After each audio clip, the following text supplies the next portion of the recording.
نحمدہ ونصلی علی رسولہ الکریم۔ اعوذ باللہ من الشیطان الرجیم، بسم اللہ الرحمن الرحیم۔ الصلاۃ والسلام علیک یا سیدی یا رسول اللہ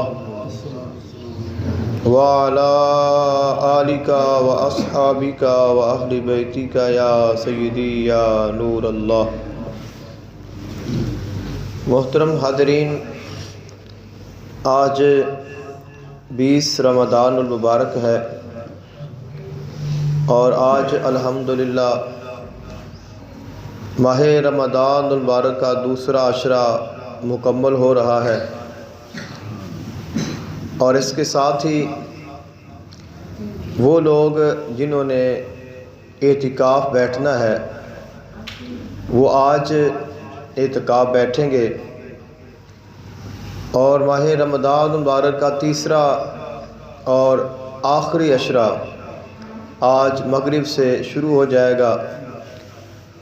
تو یہ گنتی کے دن بہت جلدی گزر جانے والے، زیادہ گزر گئے ہیں اور بہت کم رہ گئے ہیں، اور تیسرا عشرہ ماہ رمضان المبارک کا یہ پہلے دونوں عشروں سے زیادہ فضیلت والا ہے، کیونکہ اس میں شب قدر ہے، اور شب قدر کے بارے میں قرآن مجید فرقان حمید میں خود خالق کائنات نے ارشاد فرمایا، لیلۃ القدر خیر من الف شہر۔ ایک ایسی رات ہے لیلۃ القدر جو 1000 مہینوں سے بہتر ہے۔ ایک شب کی عبادت 1000 مہینوں پر حاوی ہے اور ان کے اوپر کمال اور فضیلت رکھتی ہے۔ تو یہی عشرہ ہے جس کی ایک رات اتنی قیمتی ہے، تو اس کے دن اور اس کی راتیں اور اس کی گھڑیاں بہت فضیلت والی ہیں۔ تو آج چونکہ اعتکاف بیٹھنا ہے تو اعتکاف کی فضیلت اور اس کے بارے میں چند ایک چیزیں عرض کرنی ہیں۔ وہ لوگ جنہوں نے اعتکاف بیٹھنا ہے، اعتکاف کی دعا کہہ لیں یا اعتکاف کی نیت کہہ لیں، تو یہ سنت اعتکاف ہوتا ہے، اور اس اعتکاف کو سنت علی الکفایہ کہا جاتا ہے۔ یعنی اگر پورے محلے میں ایک شخص بھی اعتکاف بیٹھ جائے، پورے محلے کی طرف سے سنت ادا ہو جاتی ہے، اور اگر خدا نخواستہ کوئی بھی نہ بیٹھے تو پورا محلہ اس کا جواب دہ ہوتا ہے۔ اس لیے یہ سنت علی الکفایہ ہے اور سنت مؤکدہ ہے، جو رسول اللہ صلی اللہ علیہ وآلہ وسلم نے آپ نے ہمیشہ اس کے اوپر عمل فرمایا، اور آپ ہر سال اعتکاف فرماتے رہے۔ جب ہم نے اعتکاف بیٹھنا ہے تو ہم نے نیت کرنی ہے، بسم اللہ دخلت وعلیہ توکلت ونویت سنت الاعتکاف۔ اللہ کا نام لے کر میں داخل ہوا اور اسی پر ہی بھروسہ کیا، اور میں نے سنت اعتکاف کی نیت کی۔ اعتکاف کے لیے کچھ شرائط ہیں، اور سب سے پہلی شرط ہے جو شخص اعتکاف بیٹھ رہا ہے وہ مسلمان ہو، اس کے بعد اعتکاف کی نیت کرے، اور اس کے ساتھ وہ انسان عاقل ہو۔ تو بالغ ہونا اعتکاف کے لیے شرط نہیں ہے، لیکن اب احتیاط کی جاتی ہے، کیونکہ اکثر اگر چھوٹے بچوں کو بٹھا لیا جائے تو وہ اتنے سمجھدار نہیں ہوتے ہیں، تو اس لیے ہم چھوٹے بچوں کو بیٹھنے سے پرہیز کرتے ہیں اور کرواتے ہیں، اور سمجھدار ہی اعتکاف بیٹھنا چاہیے، کیونکہ یہ بہت بڑی فضیلت والی عبادت ہے۔ تو بیٹھ کر اگر اس سے فائدہ حاصل نہ کیا جائے تو پھر انسان بیٹھے بھی اور خالی جائے تو یہ اچھا نہیں ہوتا۔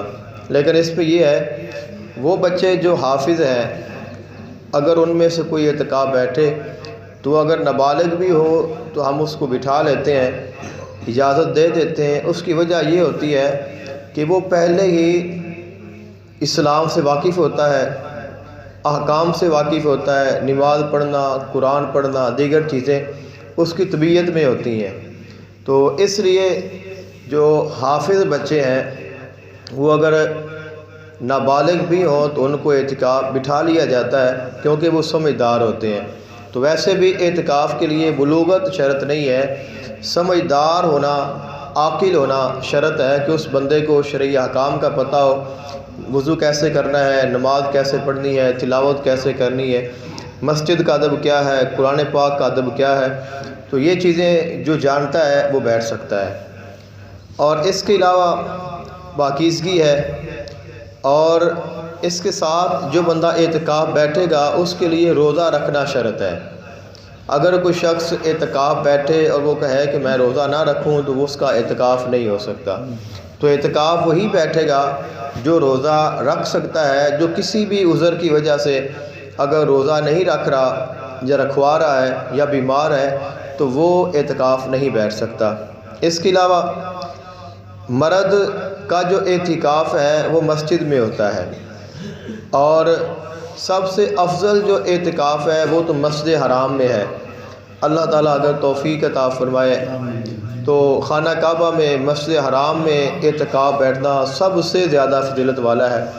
اور اس کے بعد مسجد نبوی شریف میں اگر اللہ تعالیٰ اس کی توفیق عطا فرمائے، اس کے بعد پھر جو بڑی مسجد ہو تو اس کے ساتھ یہ ہے کہ جامع مسجد ہو کم از کم، اور اس میں 5 وقت نماز با جماعت ہوتی ہو تو اس میں اعتکاف بیٹھا جا سکتا ہے۔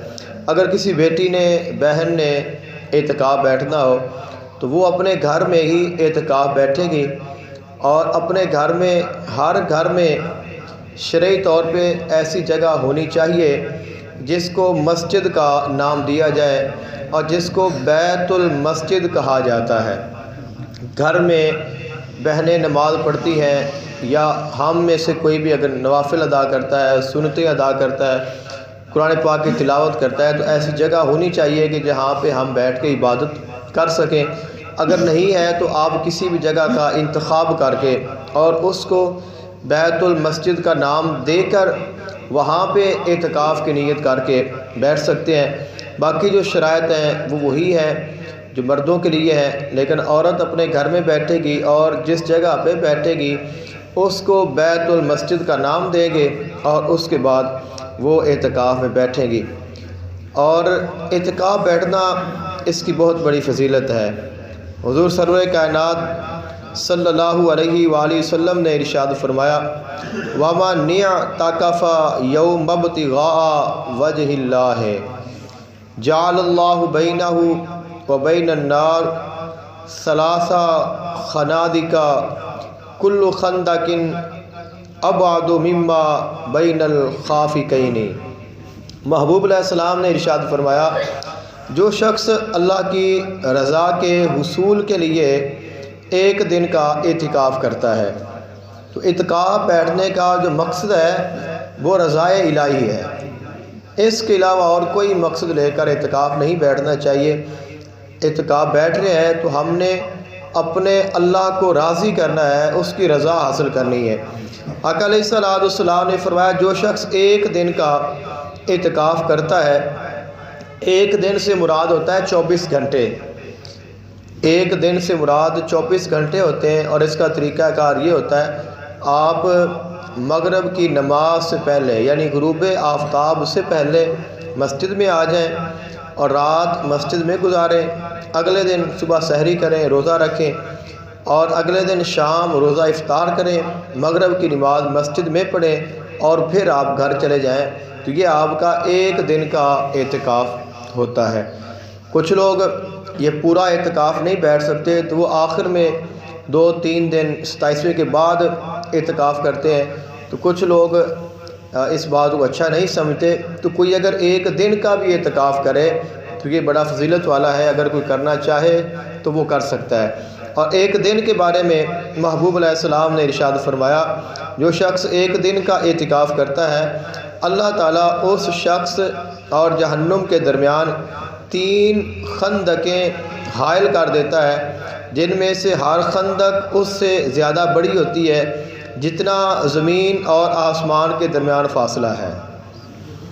تو زمین و آسمان کے درمیان میں کتنا فاصلہ ہے یہ کوئی ابھی تک ناپ نہیں پایا، تو فرمایا اللہ تعالیٰ اتنی 3 خندقیں اس شخص جس نے اعتکاف کیا ہے اور جہنم کے درمیان میں اللہ تعالیٰ حائل فرما دیتا ہے، یعنی اتنا اللہ تعالیٰ اس شخص کو جہنم سے دور کر دیتا ہے۔ حضور سرور کائنات صلی اللہ علیہ وآلہ وسلم کا ایک اور آخری فرمان ذیشان سماعت فرما لیں۔ رسول اللہ صلی اللہ علیہ وآلہ وسلم نے ارشاد فرمایا، جو شخص ماہ رمضان المبارک کے آخری عشرہ میں اعتکاف کرتا ہے، اللہ تعالیٰ اسے 2 حج اور 2 عمروں کا ثواب عطا فرماتا ہے۔ اور محبوب علیہ السلام نے فرمایا، وہ شخص جو اعتکاف بیٹھ جاتا ہے وہ نیکیاں زیادہ سے زیادہ کرتا ہے اور گناہوں سے بچ جاتا ہے۔ اور اس کے ساتھ یہ ہوتا ہے، کچھ لوگ اعتکاف بیٹھنے سے پہلے دیگر نیک کام کر رہے ہوتے ہیں، کوئی فلاحی کام کر رہے ہوتے ہیں، کوئی اور نیکی کام باہر کر رہے ہوتے ہیں، جب اعتکاف بیٹھ جاتے ہیں تو وہ کام رک جاتے ہیں۔ آقا علیہ السلام نے فرمایا، جو بندہ اعتکاف بیٹھ جاتا ہے وہ تمام گناہوں سے تو بچ جاتا ہے، لیکن وہ نیکیاں جو اعتکاف کی وجہ سے وہ نہیں کر پا رہا، اللہ اسے ان کا ثواب اپنے فضل سے عطا فرما دیتا ہے۔ دعا ہے اللہ تعالیٰ عمل کی توفیق عطا فرمائے۔ افضل ذکر لا الہ